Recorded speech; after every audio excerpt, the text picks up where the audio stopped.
जय श्री हरि। राधे राधे। आज हम सुनेंगे सावन महात्म्य में सुने जाने वाला महात्म्य 19वां और 20वां अध्याय, और साथ ही में सुनेंगे तुलसी माता की कथा। तो पहले हम सुनेंगे तुलसी माता की कथा।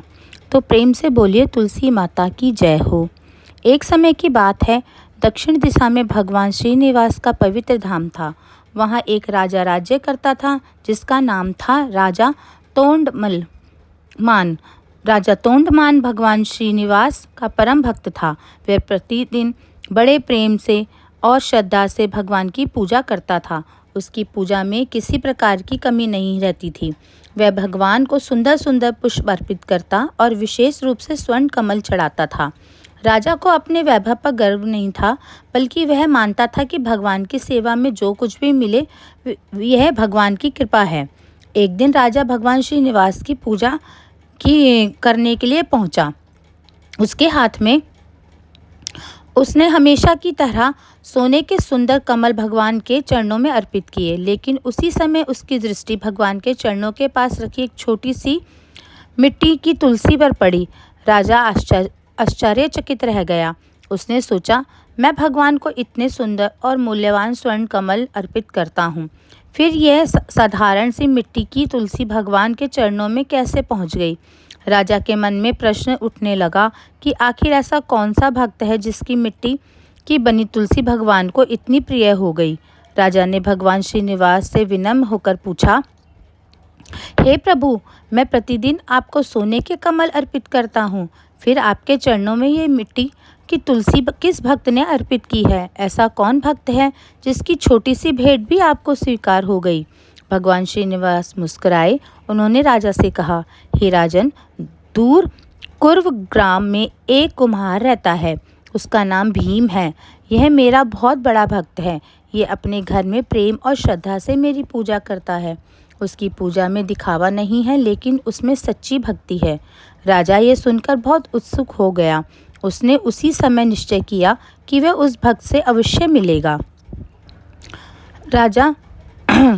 जब भीम ने राजा को अपने द्वार पर देखा तो वह घबरा गया। उसने राजा को प्रणाम किया और आदरपूर्वक खड़ा हो गया। राजा ने उससे पूछा, हे भीम, मुझे भगवान श्रीनिवास ने बताया कि तुम प्रतिदिन उनकी पूजा करते हो। मुझे बताओ, तुम भगवान की किस प्रकार पूजा करते हो?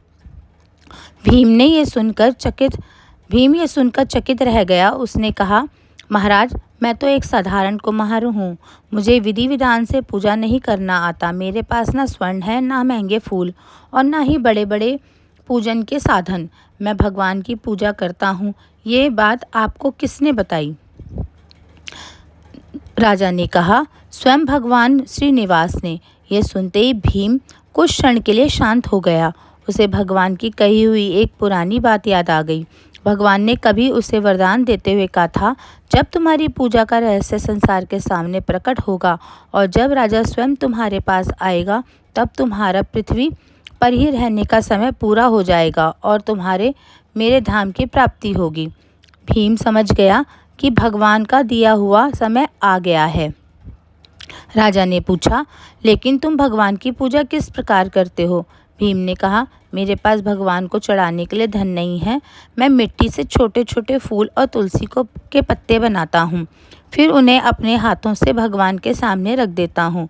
मैं उन्हें यही समझकर अर्पित करता हूँ कि मेरे पास जो कुछ है वह भगवान का ही दिया हुआ है। राजा की आंखें नम हो गई। उसने सोचा, मेरे पास स्वर्ण है, राजमहल है, अनेक प्रकार के फूल हैं, फिर भी भगवान को इसकी मिट्टी की तुलसी पसंद आई। मिट्टी की तुलसी बनी हुई इतनी पसंद आई। भीम ने कहा, महाराज, भगवान को वस्तु की कीमत नहीं चाहिए, उन्हें तो भक्त का प्रेम चाहिए। मैं मिट्टी का फूल चढ़ाता हूँ, लेकिन मेरा मन भगवान के चरणों में होता है। उसी समय वातावरण में दिव्य प्रकाश भर गया।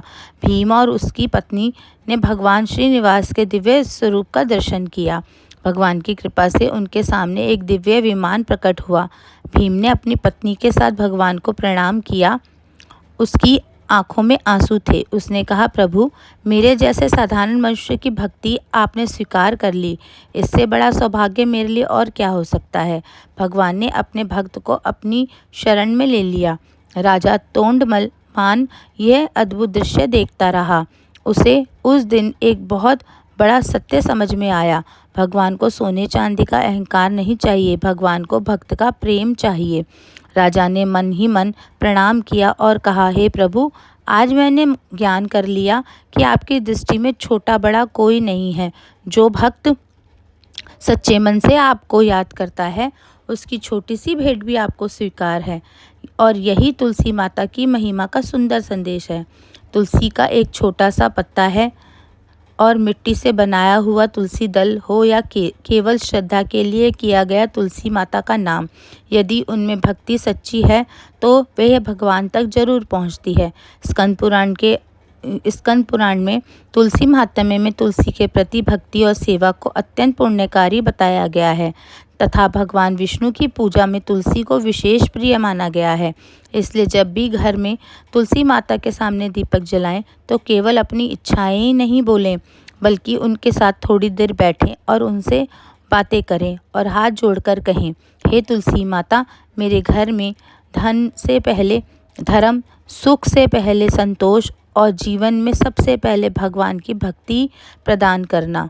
क्योंकि भीम कुमार की कथा हमें यही सिखाती है, भक्ति साधनों से बड़ी होती है, भगवान की भेंट की कीमत नहीं, भक्त के हृदय की सच्चाई दिखाई देती है। तो यहाँ हमारी तुलसी माता की कथा समाप्त होती है। बोलिए तुलसी माता की जय हो, भगवान श्रीनिवास की जय हो, श्री हरि विष्णु भगवान की जय हो। अब हम सुनेंगे सावन महात्म्य के 19वां अध्याय। श्रावण मास की दोनों पक्षों की एकादशियों के व्रतों का वर्णन तथा विष्णु पवित्र रोपण विधि। ईश्वर बोले, हे मुने, अब मैं श्रावण मास में दोनों पक्षों की एकादशी तिथि को जो किया जाता है उसे कहता हूँ, आप सुनिए। हे वत्स, रहस्यमय अतिश्रेष्ठ महान पुण्य प्रदान करने वाले तथा महापातकों का नाश करने वाले इस व्रत को मैंने किसी और से नहीं कहा है। ये एकादशी व्रत श्रावण मास मात्र में मनुष्यों को वांछित फल प्रदान करने वाला होता है, पापों को नाश करने वाला होता है, सभी व्रतों में श्रेष्ठ तथा शुभ होता है। मैं इसे आपसे कहूँगा, आप एकाग्रचित होकर सुनिए। 10वीं तिथि में प्रातःकाल स्नान करके शुद्ध होकर संध्या आदि कर लें और वेद वेता पुराणज्ञ तथा जितेंद्रिय विप्रों के आज्ञा लेकर 16 उपचारों से देवादिदेव भगवान का विधिवत पूजन करके इस प्रकार प्रार्थना करें, हे पुंडरीकाक्ष, मैं एकादशी को निराहार रहकर दूसरे दिन भोजन करूँगा। हे अच्युत, आप मेरे शरणदाता होइए।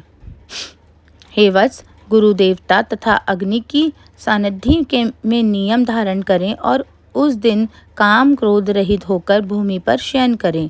उसके बाद प्रातःकाल होने पर भगवान की शव में मन को लगाएं। भूख लगने तथा प्रस्खलन, गिरना, ठोकर आदि लगना के समय श्रीधर इस शब्द का उच्चारण करें। हे वत्स, यह व्रत मोक्ष प्रदान करने वाला है, अतः 3 दिनों तक पाखंडी आदि लोगों के साथ बातचीत, उन्हें देखना तथा उनकी बातें सुनना, इन सब का त्याग कर देना चाहिए। तदंतर क्रोधित रहित होकर पंचगव्य लेकर माध्य के समय नदी आदि के निर्मल जल में स्नान करना चाहिए। सूर्य को नमस्कार करके भगवान श्रीधर की शरण में जाना चाहिए और वर्णाचार की विधि से सभी कृत्य संपन्न करके घर आना चाहिए। वहाँ पुष्प, धूप तथा अनेक प्रकार के नैवेद्यों से श्रद्धापूर्वक श्रीधर की पूजा करनी चाहिए। उसके बाद स्वर्ण में पंचरत्न युक्त श्वेत चंदन से लिप्त तथा 2 वस्त्रों से अगच्छांतित कलश को स्थापित करके और शंख चक्र गदा युक्त देवादिदेव श्रीधर की प्रतिमा स्थापित कर उनकी पूजा करके गीत वाद्य तथा कथा श्रवण के साथ रात्रि में जागरण करना चाहिए। इसके बाद विमल प्रभात होने पर द्वादशी के दिन विधिवत पूजन करके कृतकृत्या होकर बुद्धिमान को चाहिए कि श्रीधर नाम का जाप करे। इसके बाद उन शंख चक्र तथा गदा धारण करने वाले देवादिदेव श्रीधर की पुनः पूजा करें और स्वर्ण दक्षिणा सहित कलश ब्राह्मण को प्रदान करें। उस समय ब्राह्मण को विशेष करके नवनीत अवश्य प्रदान करें। इस प्रकार प्रार्थना करें, भगवान श्रीधर, आप मुझ पर प्रसन्न हों और मुझे अत्युत्तम लक्ष्मी प्रदान करें। हे मुनिश्रेष्ठ, इस प्रकार उच्चारण करके जगतगुरु श्रीधर से प्रार्थना करके श्रेष्ठ ब्राह्मणों को भोजन कराकर अपने सामर्थ्य अनुसार दक्षिणा देनी चाहिए। उसके बाद सेवकों आदि को भोजन कराकर गायों को घास खिलानी चाहिए। इसके बाद मित्रों तथा बंधु बांधवों समेत स्वयं भोजन करना चाहिए। हे सनत कुमार, मैंने आपको यह श्रावण मास शुक्ल पक्ष की 81 व्रत विधि बतला दी। इसी प्रकार कृष्ण पक्ष की 81 में भी करना चाहिए। दोनों व्रतों में अनुष्ठान समान है, केवल देवताओं के नाम में भेद है। जनार्दन, मुझ पर प्रसन्न हो, ये वाक्य बोलना चाहिए। शुक्ल 81 के देवता श्रीधर हैं और कृष्ण 81 के देवता जनार्दन हैं। हे सनत कुमार, ये मैंने आपसे दोनों 81 के व्रत का वर्णन कर दिया है। इस 81 व्रत के समान पुण्य व्रत ना तो कभी हुआ और ना होगा। उसके आपको यह व्रत गुप्त रखना चाहिए और दुष्ट हृदय वालों को नहीं प्रदान करना चाहिए। ईश्वर बोले, हे सनत कुमार, अब मैं द्वादशी तिथि में होने वाले श्रीहरि के पवित्र रोपण व्रत का वर्णन करूंगा। पिछले अध्याय में देवी की कही गई पवित्र रोपण विधि के समान ही इसका भी पवित्र रोपण है। इसमें जो विशेष बात है उसे मैं बताऊंगा। सावधान चित्त होकर सुनिए। हे महामुने, इस व्रत के लिए जो अधिकारी बताया गया है उसे आप सुने। ब्राह्मण, क्षत्रिय, वैश्य, शूद्र तथा स्त्री, इन सभी को अपने धर्म में स्थित होकर भक्ति पूर्वक पवित्र रोपण करना चाहिए। द्विज को चाहिए कि अतो देवा अवंतु नो यतो विष्णु विच्र कर्मे पृथिव्या सप्तधाम भी, इस मंत्र से विष्णु भगवान की पूजा करें। स्त्रियों तथा शूद्रों के लिए नाम मंत्र है जिसके द्वारा वे विष्णु की पूजा करें। इसी प्रकार द्विज कर द्रुदाय, इस मंत्र से शिवजी जी की पूजा करें। स्त्रियों तथा शूद्रों के लिए नाम मंत्र है जिसके द्वारा वे शिवजी की पूजा करें। सतयुग में मणिमय, त्रेता में सुवर्णमय, द्वापर में रेशम और कलयुग में कपास का सूत्र पवित्रक के लिए बताया गया है। सन्यासियों को शुभ मानस पवित्र रोपण करना चाहिए। बनाए गए पवित्रक को सर्वप्रथम बांस की सुंदर टोकरी में रखकर शुद्ध वस्त्र से ढककर भगवान के सम्मुख रखें और इस प्रकार कहें, हे प्रभु, क्रियालोप के विधान के लिए जो आपने आच्छादन किया है, हे देव, आपकी प्रसन्नता के लिए मैं इसे करता हूँ। हे देव, मेरे इस कार्य में विघ्न न उत्पन्न हो। हे नाथ, मुझ पर दया कीजिए। हे देव, सब प्रकार से सर्वदा आप ही मेरी परम गति हैं। हे जगतपते, मैं इस पवित्रक को आपको प्रसन्न करता हूँ। ये काम क्रोध आदि मेरे व्रत का नाश करने वाले ना हों। हे देवेश, आप आज से लेकर वर्ष पर्यंत अपने भक्त की रक्षा करें। आपको नमस्कार है। इस प्रकार कलश में देवता की प्रार्थना करके बांस के शुभ पात्र में स्थित पवित्रक की आदरपूर्वक प्रार्थना करनी चाहिए। हे पवित्रक, वर्ष भर की गई पूजा की पवित्रता के लिए विष्णु लोक से आप इस समय यहाँ पधारें। आपको नमस्कार है। हे देव, मैं विष्णु के तेज से उत्पन्न मनोहर, सभी पापों का नाश करने वाले तथा सभी कामनाओं को पूर्ण करने वाले इस पवित्रक को आपके अंग में धारण कराता हूँ। हे देवेश, हे पुराण पुरुषोत्तम, आप मेरे द्वारा आमंत्रित हैं, अतः आप मेरे समीप पधारें। मैं आपका पूजन करूँगा, आपको नमस्कार करूँगा। मैं प्रातः काल आपको यह पवित्रक निवेदन करूँगा। उसके बाद पुष्पांजलि देकर रात्रि में जागरण करना चाहिए। 81 के दिन अधिवासन करें और द्वादशी के दिन प्रातःकाल पूजन करें।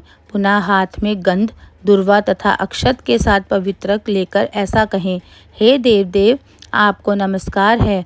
वर्ष पर्यंत की गई पूजा का फल देने वाले इस पवित्रक को पवित्रीकरण हेतु आप ग्रहण कीजिए। मैंने जो भी दुष्कृत किया है उसके लिए आप मुझे आज पवित्र कीजिए। हे देव, हे सुरेश्वर, आपके अनुग्रह से मैं शुद्ध हो जाऊं। इस प्रकार मूल मंत्र से संपुटित इन मंत्रों के द्वारा पवित्रक अर्पण करें।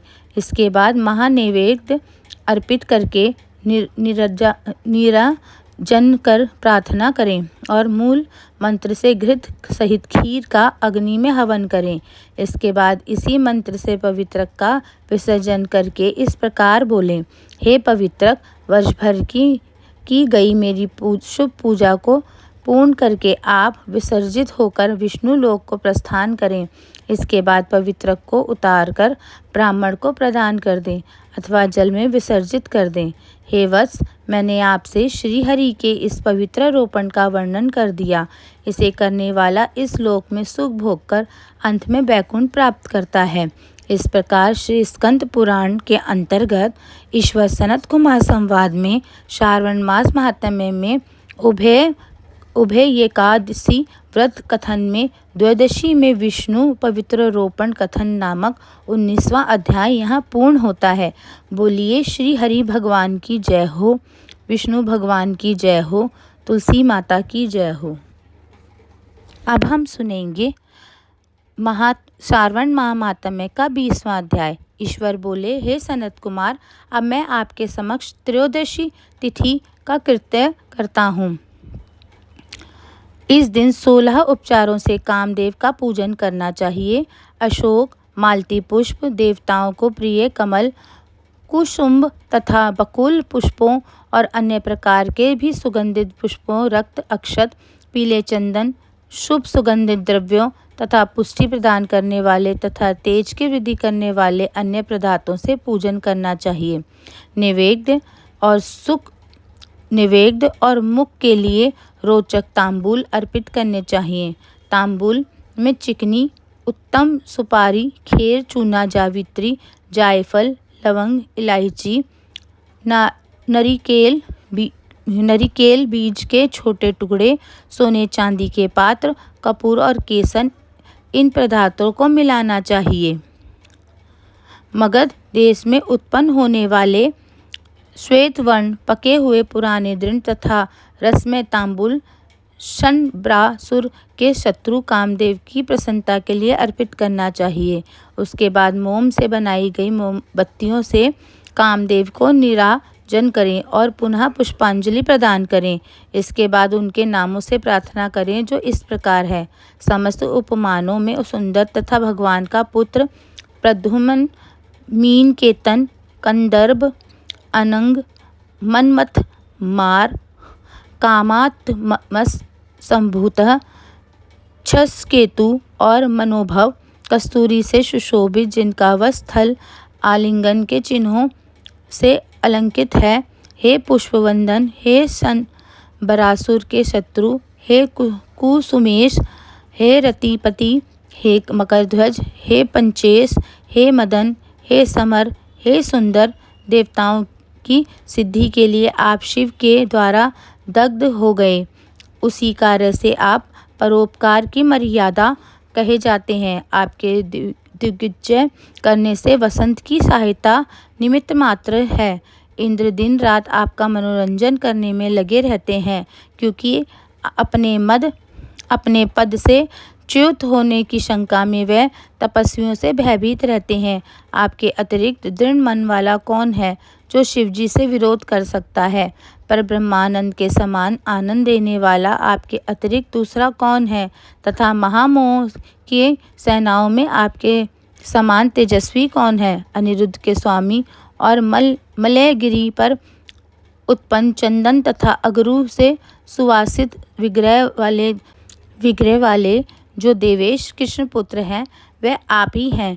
हे शरतकालीन चंद्रमा के उत्तम मित्र, हे जगत की सृष्टि के कारण, जगत पर विजय के समय दक्षिण दिशा तथा पवन देव आपके सहायक थे। हे नाथ, आपका अस्त्र महान, निष्फल न होने वाला, अत्यंत दूर तक जाने वाला, मर्म स्थल का छेदन करने वाला, करुणा शून्य तथा प्रतिकार रहित है। सुना गया है वह अत्यंत कोमल होते हैं, होए भी महान शोभ करने वाला और अपने तुल्य पदार्थ को भी दर्शन मात्र से ही शुंभित करने वाला है।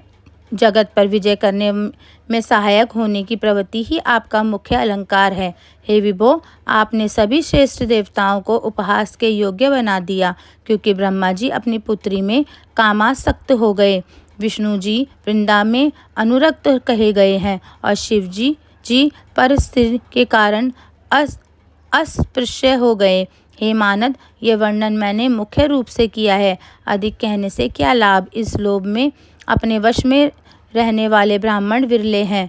अतः हे भगवान, इसकी गई पूजा में आप प्रसन्न हो। श्रावण मास की शुक्ल पक्ष की त्रयोदशी तिथि के दिन पूजा करके कामदेव प्रवृत्ति मार्ग के विषयासक्त व्यक्ति को अत्यधिक पराक्रम शक्ति करते हैं और निर्वृत्ति मार्ग में संलग्न व्यक्ति से अपने विकार को हर लेते हैं। श्रावण मास में शुक्ल पक्ष की त्रयोदशी तिथि में अपनी पूजा के द्वारा संतुष्ट होकर ये कामदेव सकाम पुरुष को अपने अनेक प्रकार के अलंकारों से भूषित तथा मनोरम स्त्रियां प्रदान करते हैं और दीर्घजीवी गुणों से संपन्न सुख देने वाले तथा श्रेष्ठ वंश परंपरा वाले अनेक पुत्र देते हैं। हे मानद, त्रयोदशी तिथि का जो शुभ कृत्य है उसे मैंने कह दिया। अब चतुर्दशी तिथि में जो करना चाहिए उसे सुनिए। अष्टमी को देवी का पवित्र रोपण करने में मैंने आपसे कहा है, वह यदि उस दिन न किया गया हो तो चतुर्दशी के दिन पवित्रक धारण कराएं। चतुर्दशी तिथि को त्रिनेत्र शिव को पवित्रक अर्पण करना चाहिए। इसमें पवित्रक धारण कराने की विधि देवी तथा विष्णु जी की पवित्रक विधि के समान ही है, केवल प्रार्थना तथा नाम आदि में अंतर कर लेना चाहिए। शैव, आगम तथा जापाल आदि ग्रंथों में इसकी जो विधि है उसी को मैंने कहा है। विकल्प से इससे जो कुछ विशेष है उसे मैं आपको बताता हूँ। 11वां अथवा 48वां अथवा 50 तारों का समान ग्रंथि तथा समान अंतराल वाला पवित्रक बनाना चाहिए। पवित्रक 12 अंगुल प्रमाण के, 8 अंगुल प्रमाण के, 4 अंगुल प्रमाण के अथवा पूजित शिवलिंग के विस्तार के प्रभाव वाले बनाकर शिव जी की प्रसन्नता के लिए अर्पण कर देने चाहिए। विधि पहले बताई गई है, फल आदि पहले कह चुके हैं। जो इस व्रत को करता है वह कैलाश लोक प्राप्त करता है। हे वत्स, मैंने यह आपसे कह दिया, अब आप को क्या सुनना चाहते हैं ये बताएं। इस प्रकार श्री स्कंद पुराण के अंतर्गत ईश्वर सनत कुमार संवाद में श्रावण मास महात्म्य में त्रयोदशी चतुर्दशी कर्तव्य कथन नामक 20वां अध्याय यहाँ पूर्ण होता है। बोलिए हर हर महादेव, हर घर महादेव। पार्वती माता की जय हो, विष्णु भगवान की जय हो।